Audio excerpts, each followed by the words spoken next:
So 30 days on the Lions diet. How did it go? Well, I can tell you I have a cold right now because my kids brought one home from their jobs. But other than the cold, I did really, really well. So it is currently, I think, day 32. Might be day 33. I think day 32. So clearly I have continued, which is actually my plan. So when I first started the Lions diet, my goal was to get to 30 days. I was just going to test myself and see how would I go. Let's play, let's experiment with seeing with what's actually going to happen here, and how beneficial I might find it, if there was more healing, or if there was things that maybe were in my diet that wasn't necessarily sitting so great with me, etc., etc. So that was kind of the idea behind it, just to kind of have a play and see, one, could I do it? And two, what would it be like? And is there some more benefits there by removing things like, all of the other different types of meat, by removing the dairy, by removing the herbs and spices? Was there some extra benefit for me? And the answer is yes. There's definitely been some extra benefit. One of which is that my mind went really quiet. Like, I didn't have as much of the chatter in my head, because I think that with carnivore, with being able to have as much dairy, etc., that I wanted, not that I had a lot, like I'm not that inclined to have that much cheese, for example. I'm more inclined to have butter, and if I could do yogurt, that certainly would be on my list, but I'm not that inclined to have too much cheese. So that for me was not a problem, but some of the sour cream was, for example.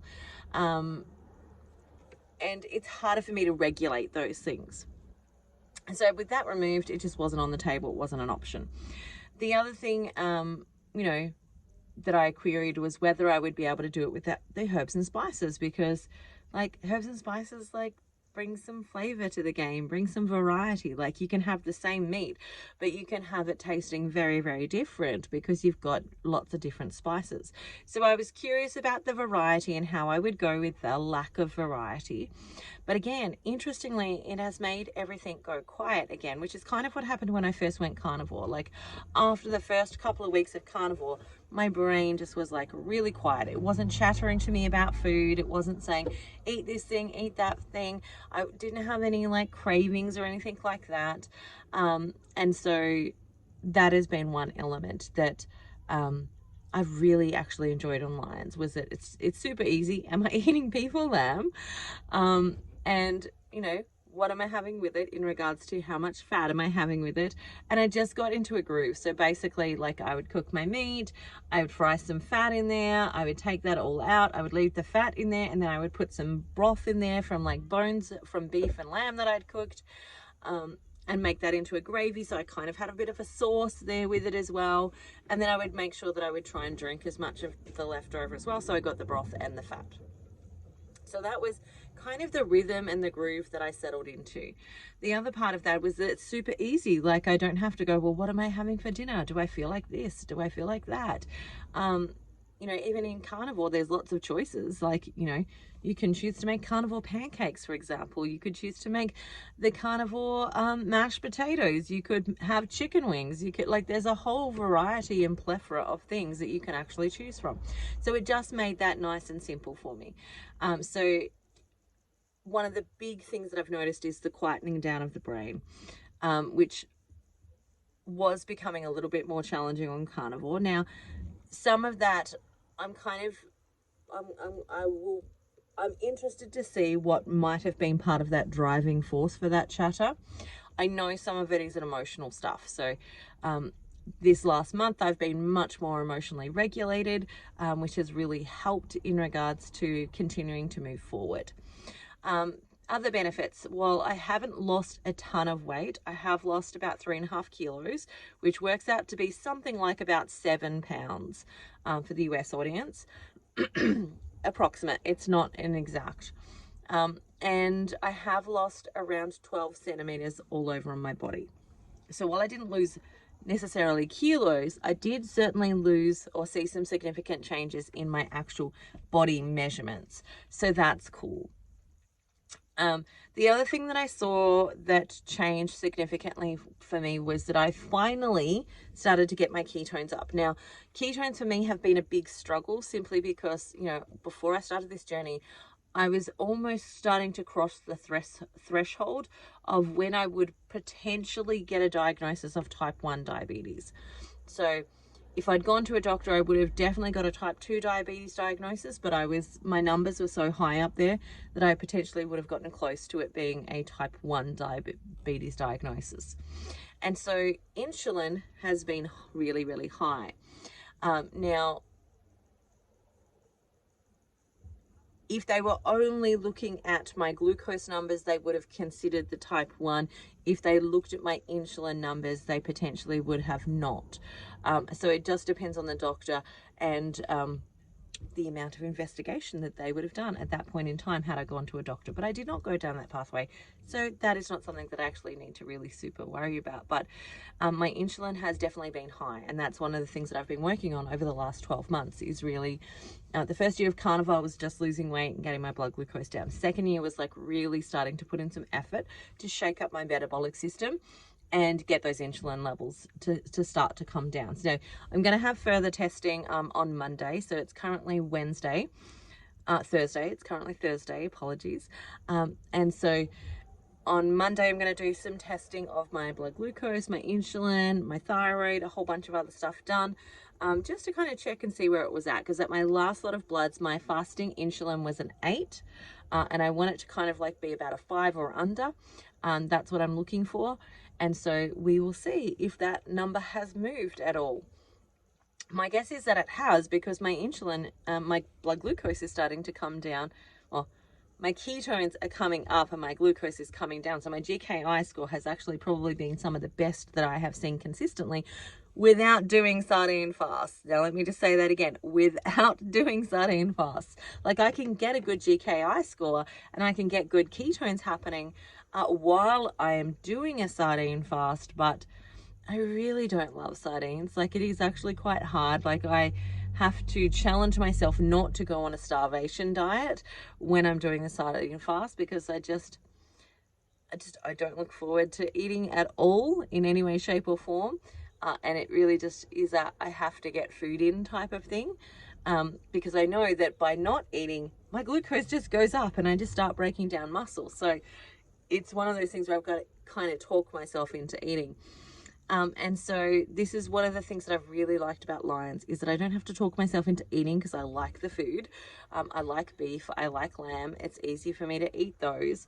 But one of the things that I learned throughout this journey is I really have to keep that fat up. Now, when my fat was not high enough, my glucose did start to rise a little bit. And then now that I have gotten on top of like fat, I have fat in the fridge and I like chop it up and I fry it every day. My blood glucose has come back down. My ketones have finally gotten off the floor.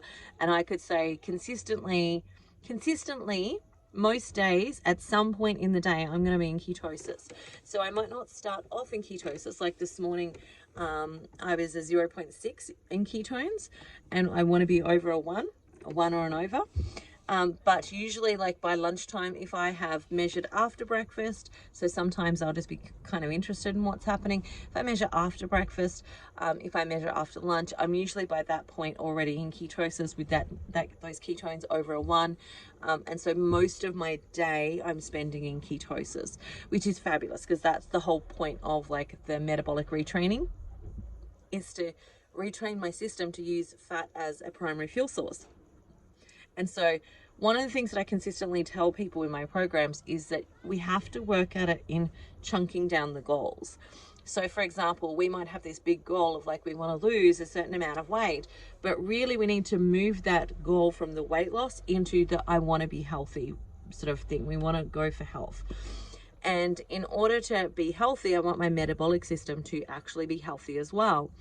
And so for me, I know that my metabolic system being healthy is the inevitable outcome of my overall body being healthy as well. So my fat will I will lose the fat as the inevitable outcome of my metabolic system being healthy and well. And so my goal is to get my metabolic system healthy and well, get it flexible, get it being able to use fat as a primary energy source, start turning over those mitochondria so the mitochondria become healthy as well. And so that has taken some time for my body to start to adjust and readjust to that process. And so with that in mind, I'm definitely continuing lines. I'm going to try to go for 90 days and reassess how I am at the 90-day mark and see how I'm feeling at that point. Now, there is something that I'm definitely adding in, and that is electrolytes. Now, I didn't have any electrolytes for the first 30 days, and my blood pressure has risen a little bit, which can happen when you drop down to like pretty much no carb. Simply because you lose potassium and things like that. So this next 30 days, for the last 2 days, I've been trialing Sodi, which is an electrolyte here in Australia. So I've been trialing them with also adding in some cream of tartar just to lift up those potassium levels as well. Now, the thing that I'm interested in is this is actually a citrus flavor. And so one of the things that I'm trying to pay attention to is, one, does that actually affect my ketones? And so far it has not. It has not affected my blood glucose. It has not affected my ketones. The other thing that I'm going to be paying attention to is, does it make my head noisy? And what I mean by that is, does it make me start to be interested in eating off of plan, eating things that I don't want to be eating right now? Like, is it making those things even more attractive to me? So that is something that I'm bringing conscious awareness to check in with as well. But at this point, that's kind of the only thing that I'm thinking about bringing in, is just those electrolytes, just to help rebalance my electrolytes, because I realize that as you go into ketosis, for example, your electrolytes will get thrown off a little bit. And so that's why I'm actually bringing those in at this point. So they are a citrus flavor. I could have gotten the no flavor one, but I really hate salty water. And so their flavors are actually quite mild. I like their flavors. And so I'm giving it a go. I'll see how I go. If at any point I find that it's not working, I definitely will stop it, because I don't want a noisy head again. I don't want the distraction of like, oh, I could just go eat this thing that I know is not actually going to be beneficial for me at this point in time. So the other thing that I talked about was that with my clients, I generally talk about chunking down your goals. So for example, if you're like, for me, one of my goals is I've got another 40 kilos that I actually want to lose. And so that's a really significant number. If you're looking at pounds, it's nearly another 100 pounds.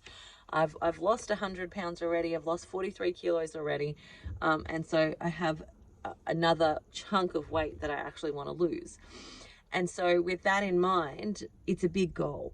And so I have to put the weight loss to the side and actually think, what are the little goals that I have that are going to help me reset my metabolic system? So one of them is to get into ketosis and to stay in ketosis, and to be able to wake up in the morning and have my ketones over a 1.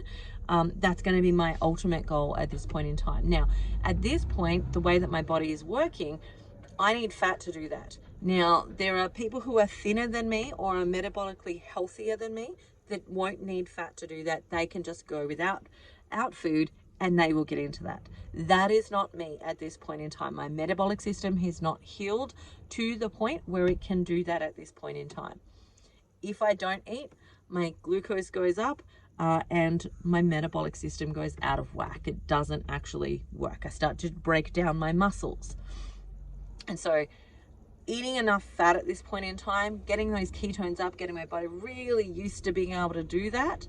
Once my body has been doing that consistently, so I wake up in the morning and it's boring, I'm always in ketosis, that's when I'm really going to start to focus on lowering the fat that I take in via my mouth, so that I can pull more fat off of my body as a resource. And that's that chunking method. The first goal, get into ketosis, stay in ketosis. The second goal, start to reduce the fat that's coming in orally, and start to use more of the fat off of my body.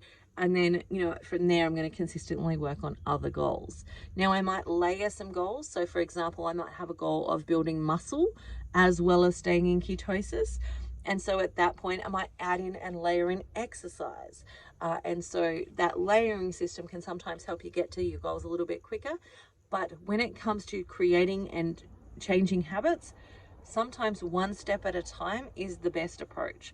And so my first goal is to not stress if I don't get the exercise in. I'm not going to punish myself. I'm not going to beat myself up about that, because my one goal that I'm focusing on is getting in enough fat to try and keep my body in ketosis for long periods of time so that it can stay there, get really used to using ketones as a primary energy source, and then start to take out the fat that's actually in my diet, so I use more of the fat off of my body. So that is my goal for the next 60 days. I'm going to see how I go with that, and just see what actually happens. But for right now, I'm really happy with how I'm going. I'm going to continue to do it and continue to go on with this. I'll let you know how I'm going. But so far, so good for me. All right. I hope you have an amazing day. If you have any questions, pop them below and I will answer them. Bye for now. See you later.